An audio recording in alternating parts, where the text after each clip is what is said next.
You're standing on the docks of Durban Port in 2010, watching massive container ships glide into one of Africa's busiest harbors.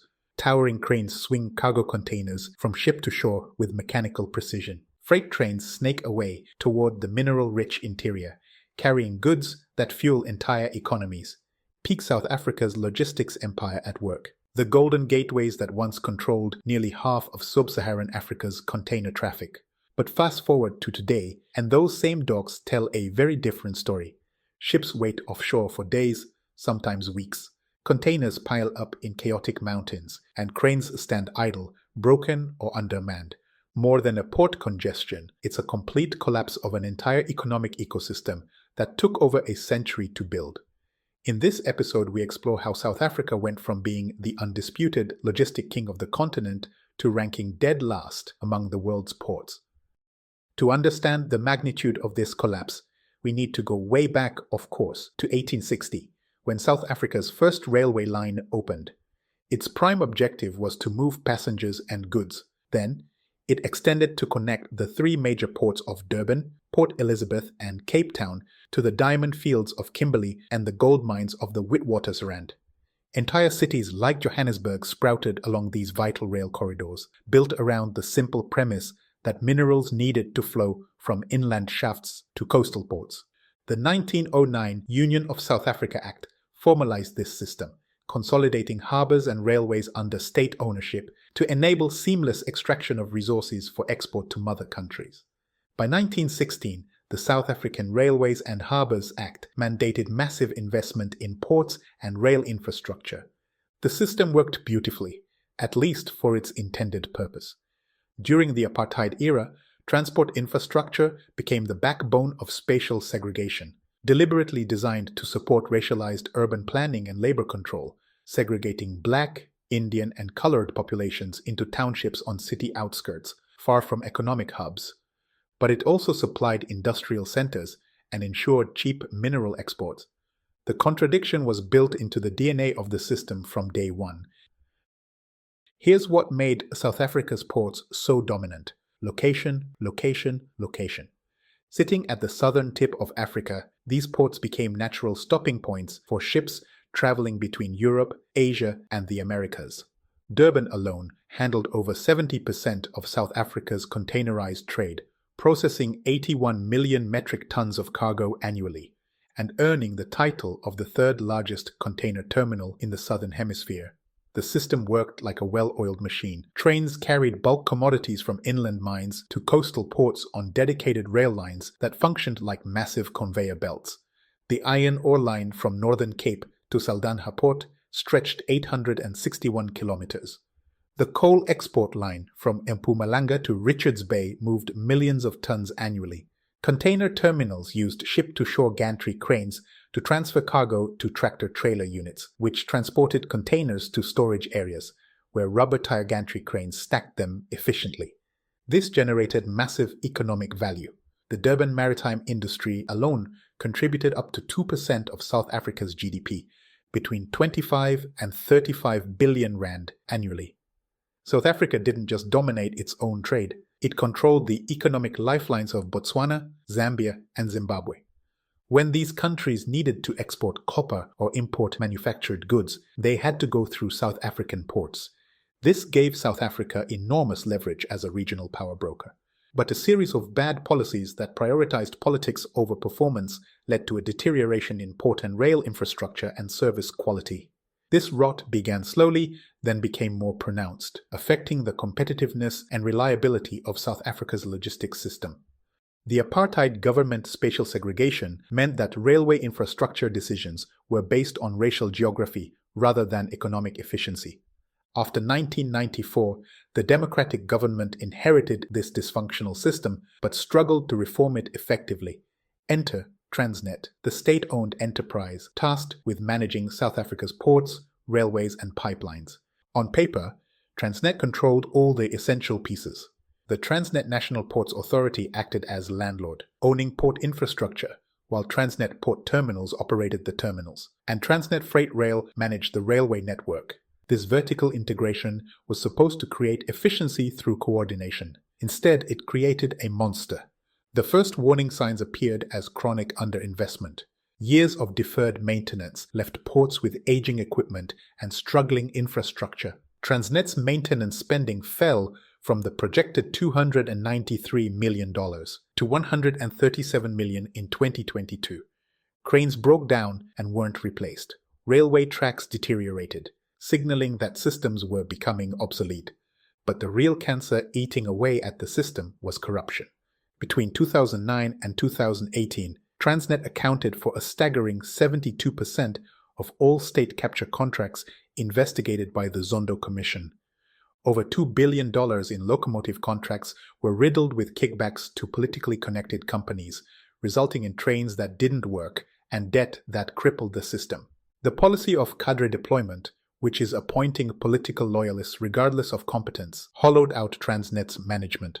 Skilled engineers and logistics experts were replaced by politically connected appointees who understood patronage networks better than port operations.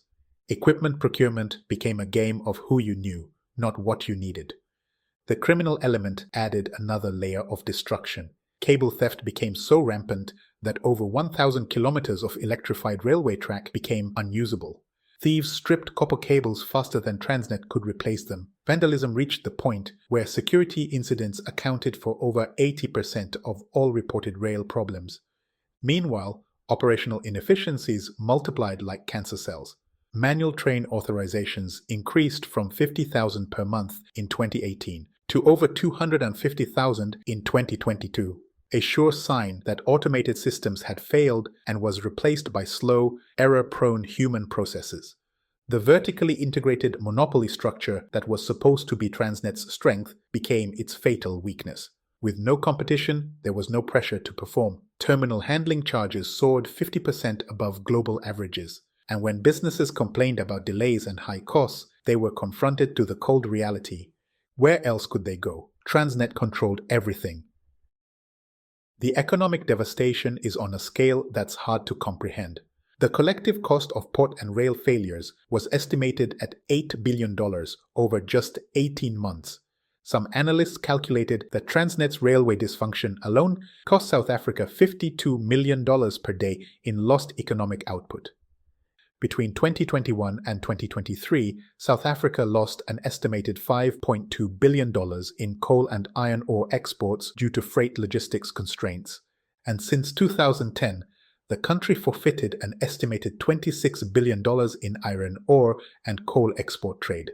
But the pain spread far beyond heavy industry. Shipping lines imposed congestion surcharges to recover their losses from delays. The Mediterranean Shipping Company reported losing $10 million over 6 months due to port delays and congestion in South Africa. These costs inevitably trickled down to consumers, making everything more expensive. The infrastructure failure triggered a massive and destructive shift from rail to road transport. By 2011, 87% of general freight was moving on roads instead of rails. This is not only more expensive, but environmentally catastrophic. The shift also destroyed South Africa's road network. Highways designed for passenger cars and light trucks suddenly carried millions of tons of freight that should have moved by rail. The N4 to Mpumalanga and N3 to Durban became parking lots of cargo trucks, creating safety hazards. As if operational collapse wasn't enough, Transnet got stuck in legal battles and leadership chaos that paralyzed any hope of quick fixes. The most visible example was the Durban Container Terminal Pier 2 concession. In 2023, International Container Terminal Services won the bid to operate the terminal, committing to inject more than $570 million for a 49% stake. This should have been a game changer, bringing in private sector expertise and capital to revitalize South Africa's busiest port. Instead, losing bidder Maersk filed a legal challenge that tied up the project in court. The High Court in Durban found Transnet's bidding process potentially flawed and unfair to other bidders, creating yet another delay in desperately needed reforms. While lawyers argued in courtrooms, ships continued waiting offshore and cargo continued diverting to other ports.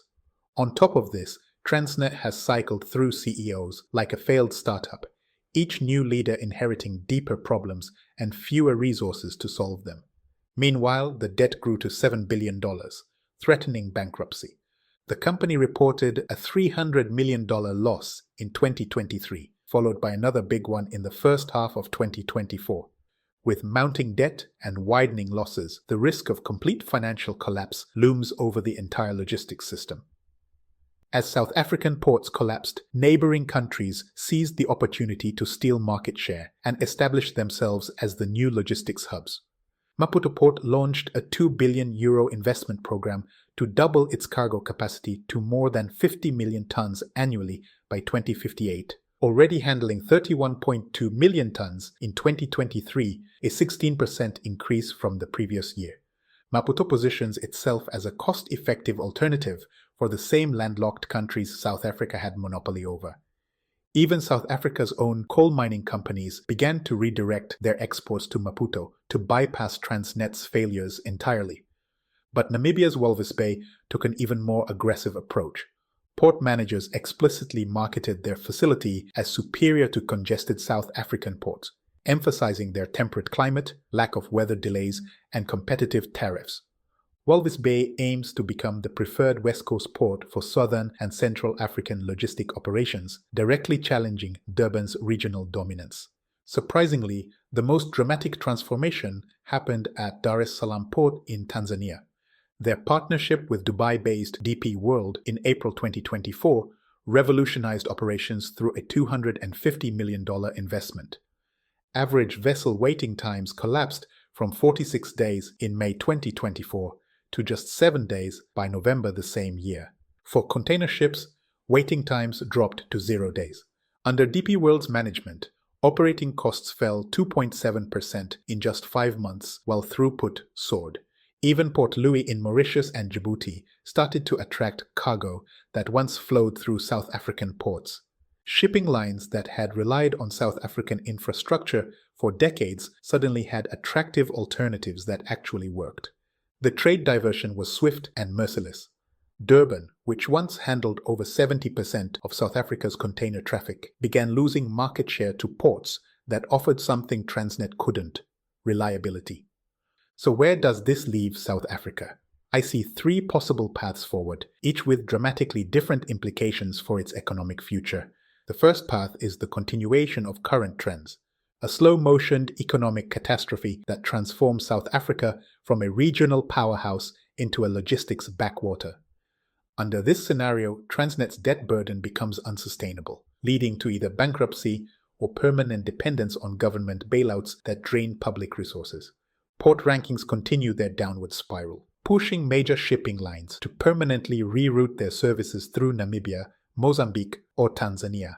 Under this scenario, the country loses its position as a gateway to Southern Africa. The second path requires the country to implement comprehensive structural reforms that fundamentally transform how its logistics system operates. To some extent, it has already started, dismantling the monopolistic structure that enabled dysfunction and replacing it with competition, accountability, and private sector expertise, breaking up Transnet's control over both infrastructure and operations. In rail, 11 private companies have already received conditional approval to operate on 41 freight routes, potentially unlocking $5 billion in rolling stock investment. If the reforms succeed, South Africa could reclaim its position as the logistic hub of Southern Africa. The third path represents a middle ground, introducing limited competition while maintaining significant state control. Under this scenario, the government allows private participation in select terminals and rail routes while keeping core infrastructure under public ownership. This approach yields some benefits without the full transformation promised by comprehensive reform. South Africa's logistic crisis offers lessons for any nation that takes its infrastructure for granted or assumes that geographic advantages provide permanent economic security. What's your opinion on this episode? Can South Africa write its comeback story, or will its ports become reminders of an economic empire that forgot the fundamentals of good governance and paid the ultimate price? Let me know your thoughts in the comments.